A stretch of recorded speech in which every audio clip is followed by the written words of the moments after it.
जय हिंद साथियों। आज पेंडिंग भर्तियों के कोर्ट केस से संबंधित जो भी संपूर्ण जानकारी है कि कोर्ट केस कब लगेगा, किन किन मुद्दों को लेके लगेगा, और काफी युवा है जो अभी कह रहे हैं कि सर हमारा मुद्दा भी उसमें ऐड किया जाए, वो भी आज इस वीडियो के माध्यम से एयरपोर्ट रिजल्ट के युवा है उनको भी मैं बताना चाहूंगा कि आपका मुद्दा ऐड किया जा रहा है या नहीं। तो जो भी साथी इस वीडियो से जुड़े हुए हैं उन्हें मैं कहना चाहूंगा कि वीडियो के अंत तक बने रहें, और जो भी आपके पास ग्रुप है उन सभी ग्रुपों में आज इस वीडियो को अधिक से अधिक शेयर करें ताकि हर एक उस युवा तक ये वीडियो पहुंचे, क्योंकि काफी युवा अभी भी परेशान हैं कि हमारे कोर्ट में जो वापस पिटीशन लगने वाली थी, रीट पिटीशन, उसको लेके क्या हुआ या कब वो रीट पिटीशन वापस लगेगी। तो साथियों सबसे पहले मैं आपको बताता हूं कि किन किन मुद्दों को लेके हम इस बार वापस जो है सुप्रीम कोर्ट जा रहे हैं। और सलमान जी खुर्शीद है जो हमारे एडवोकेट है, उनकी टीम जो है सभी डॉक्यूमेंटेशन वगैरह का भी वर्क चल रहा है। क्या क्या जो नोटिफिकेशन है उन सभी नोटिफिकेशन को डेट बाय डेट सबमिट कर लिया गया है। जो अलग अलग एआरओ के अलग अलग जो पोस्ट के जैसे जीडी के, ट्रेड के, कलर के, उनके अलग अलग डॉक्यूमेंट्स है वो भी अलग अलग तरह से सबमिट कर लिए गए हैं। अब किन किन मुद्दों को लेके जो मुद्दा है वो, जैसे आर्मी सी एग्जाम, आर्मी से संबंधित 3 मुद्दे हैं। आर्मी सी एग्जाम, कुछ बच्चों के आर्मी सी एग्जाम बचे हुए हैं, उन बच्चों के आर्मी सी एग्जाम होने चाहिए। कुछ एनसीसी के बच्चे हैं जिनको अब बिना एग्जाम डायरेक्ट उनकी एक ज्वाइनिंग बाकी थी, उन बच्चों की डायरेक्ट ज्वाइनिंग हो। और जो रिलेशन भर्ती के बच्चे हैं उन रिलेशन भर्ती के बच्चों के पास कुछ भी डॉक्यूमेंट्स नहीं है रैली भर्ती से संबंधित, क्योंकि उनका भी एग्जाम बचा हुआ था। और कुछ रिलेशन भर्ती के ऐसे भी बच्चे हैं जिनके एग्जाम भी हो गए, उनकी फाइनल ज्वाइनिंग आ गई, और उनके कुछ साथियों को ट्रेनिंग पर भेज दिया, और कुछ बच्चे हैं उनको ट्रेनिंग की एक डेट दी हुई थी, उसके बाद कोरोना आ जाता है और उन बच्चों की ज्वाइनिंग रुक जाती है। तो ऐसे बच्चे भी हैं जिनके साथियों को तो ज्वाइनिंग दे दी, लेकिन उन बच्चों को अभी तक अपनी ज्वाइनिंग का इंतजार है। और एनए नर्सिंग असिस्टेंट, जैसा सरकार ने कहा कि पुरानी भर्तियां इसलिए रद्द कर दी गई कि हम 4 साल की अग्निवीर योजना लेके आए हैं। तो ये 4 साल की अग्निवीर योजना एनए नर्सिंग असिस्टेंट की भर्ती पर लागू नहीं है। यदि आपने बाकी भर्तियां रद्द कर दी, आपने अग्निवीर का बहाना लेके बाकी भर्तियां रद्द कर दी, तो एनए पे तो अग्निवीर लागू ही नहीं होती।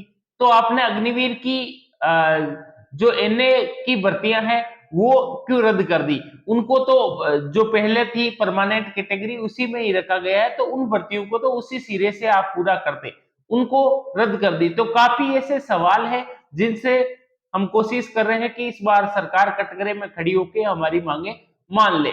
एयरपोर्ट को लेके है, एयरपोर्ट एनरोलमेंट लिस्ट जारी की जाए, और एयरपोर्ट रिजल्ट, एक बैच था जिसका एग्जाम हो गया था, उनका रिजल्ट बाकी था, उनका रिजल्ट भी जारी किया जाए। ये रिजल्ट की मांग भी हमने ऐड कर दी है। काफी युवा परेशान है कि सर एयरफोर्स रिजल्ट को लेके आपने ऐड किया या नहीं, तो एयरफोर्स रिजल्ट को लेके भी है जो हमारी मांग उसमें ऐड है। कुछ बच्चे अभी कह रहे हैं कि सर अग्निवीर को लेके भी आपको कोर्ट केस करना चाहिए। तो साथियों मैं आपको बता दूं, अग्निवीर एक अलग मुद्दा है और ये पेंडिंग भर्तियों का अलग मुद्दा है।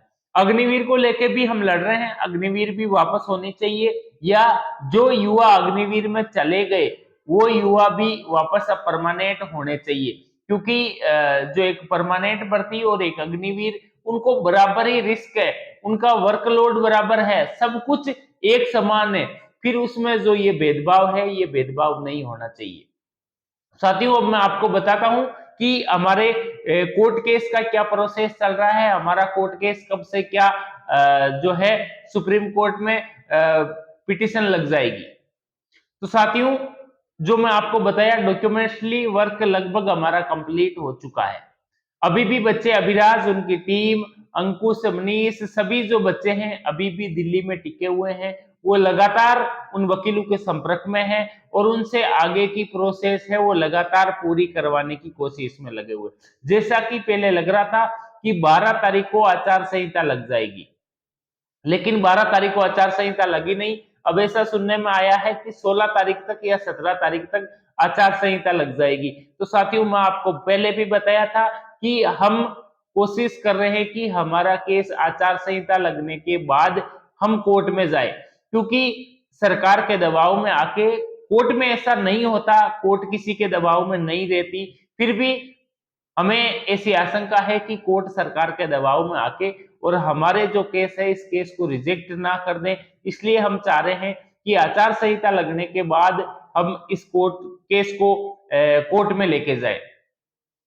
हमें 2-4 दिन और लेट सही, लेकिन हम किसी भी प्रकार की कोई रिस्क नहीं लेना चाहते, क्योंकि ये लाखों युवाओं के भविष्य का सवाल है। हम लगातार पिछले 3-4 साल से लगे हुए हैं इसी कोशिश में कि पेंडिंग भर्ती के युवाओं की सभी जो भर्तियां हैं वो सुचारू रूप से शुरू हो, पूरी हो, लेकिन अभी तक हम नाकामयाब रहे। अब ये अंतिम कोशिश है, चुनावी साल है, हमें लग रहा है चुनावी साल में और आचार संहिता लगने के बाद बिना किसी दबाव के कोर्ट है जो युवाओं के हक में फैसला देगा। पिछली बार काफी ऐसे मुद्दे थे जिन पे हम बहस नहीं कर पाए, लेकिन अब धीरे धीरे सभी वो मुद्दे हमारे सामने आ गए हैं जिन मुद्दों के चलते हम सरकार को कटघरे में ला सकते हैं। साथियों, आपके पास भी काफी ऐसे मुद्दे होंगे, जैसे मैंने आपको रिलेशन की भर्ती का बताया, जैसे मैंने आपको एनए की भर्ती का बताया, वैसे आपके पास भी ऐसे कुछ मुद्दे हो जिनसे हमें लगे कि सरकार अभी भी हम काफी ऐसे मुद्दों पे कटघरे में ला सकते हैं, तो वो सारे मुद्दे आप कमेंट बॉक्स में हमें जरूर बताएं। और जो आप कॉल करके पूछते हो कि सर कोर्ट केस कब लग जाएगा, कब लग जाएगा, तो आपको मैं बता दूं, जितनी जल्दी आपको है उतनी ही जल्दी हमें है कोर्ट केस लगवाने की और बाकी सारी प्रोसेस पूरी करवाने की। तो उसको लेके आप परेशान ना हो, जल्द से जल्द जैसे ही हमारा डॉक्यूमेंटली सारा वर्क पूरा हो जाता है और जैसे ही हमें उचित समय लगता है उस समय कोर्ट केस लगा दिया जाएगा। काफी बच्चे दिल्ली में वापस धरना प्रदर्शन को या आंदोलन को लेके भी कॉल करते हैं कि सर वापस दिल्ली में जब प्रदर्शन हो तो बताना।